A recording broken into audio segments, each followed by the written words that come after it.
Mwiriwe neza banyarwanda banyarwandakazi, hari ubutumwa irya bera yanjye ngira ngo ngeze ku bafana be, abantu bose mumukunda muri kubona yuko hari ubutumwa yabageneye, rero nibyo nje kubabwira kugira ngo mwishime mumere neza cyane.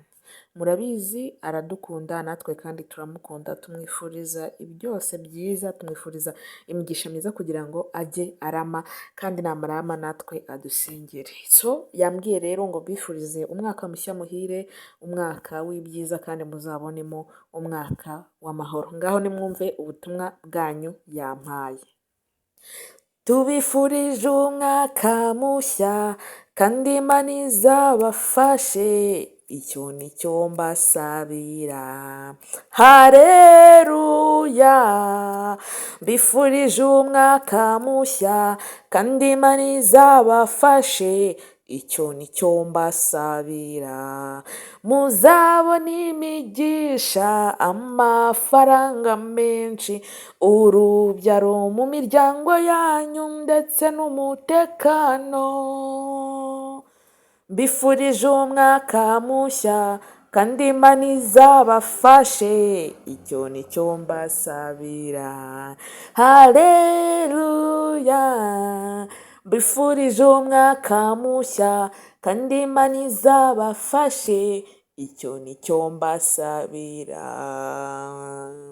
Vestina na Dorcas nabo ni abaramyi b'indirimbo za gospel, murabizi cyane nabo yuko tuba tuhari kugira ngo tujye tubagezaho amakuru meza. Irya bara Tinitasi muramuzi yuko iyi channel yacu tumukunda cyane, duhora tumwifuriza imigisha myinshi cyane ituruka ku Uwiteka.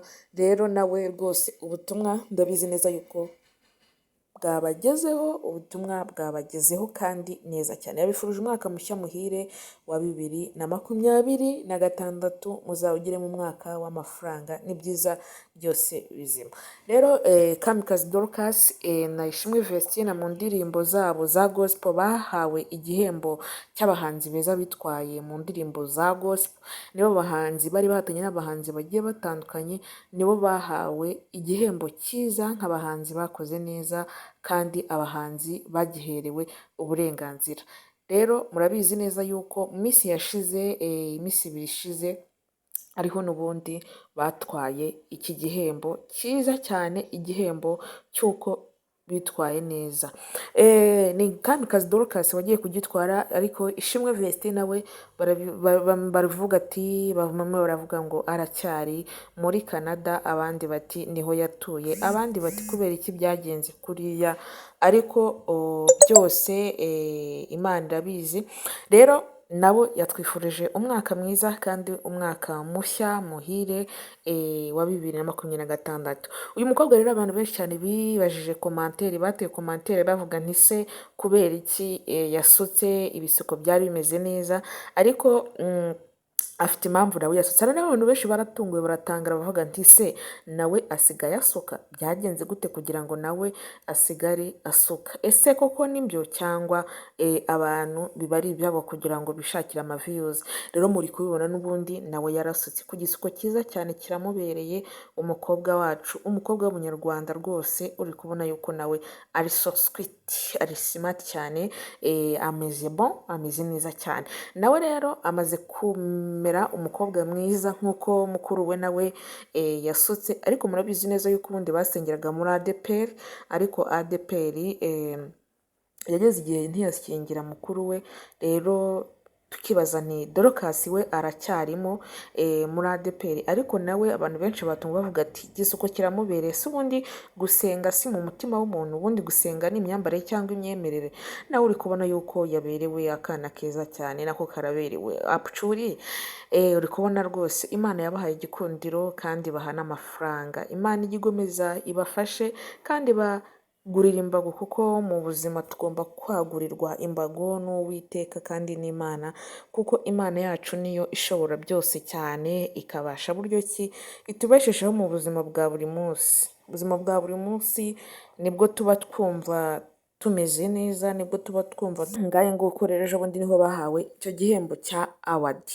Iryabera wacu nawe muramubona ameze neza mu mikenyero, nawe rwose yambaye araberewe, imikenyero ijyanye, agasakama afite ndetse n'ibyo yateze mu mutwe n'inkweto ijyanye n'imikenyero. Muramuzi cyane, yaririmbye muri korali ya Jehova Jiri, ariko ubu ngubu asigaye ari mu gihugu cya Australia, niho ari kubarizwa, niho atuye. So ngaye nguko rero Imana igomeze ibagurire imbago mu byo bakora byose. Aba ni abakunzi, aba ni abafana bafite abakunzi benshi cyane. Ni abantu bafite abakunzi benshi cyane, bafite n'abafana benshi cyane. Dorcas Ishimwe ndetse na Iryabera ni abaririmbyi b'indirimbo za gospel hano mu Rwanda, baciye ibintu kandi na n'ubu ngubu bakikaba bakibica, kuko baracyakunzwe kandi bafite impamba yo kugeza ku bantu ibintu byiza kandi ibintu byinshi cyane. Reka tujye dusaba Imana ijye igomeza ibagurira imbago aho bakora byose, indirimbo bahanga byose bibashe kugenda neza.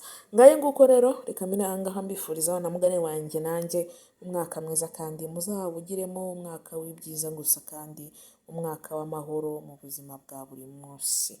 Ngayo nguko rero ndabakunda cyane, kandi Nyagasani Yesu agomeze kubana namwe mu byo mukora byose, mukomeze gutunga bitunganirwe. Imana niyo ya mbere mu buzima. Murakoze.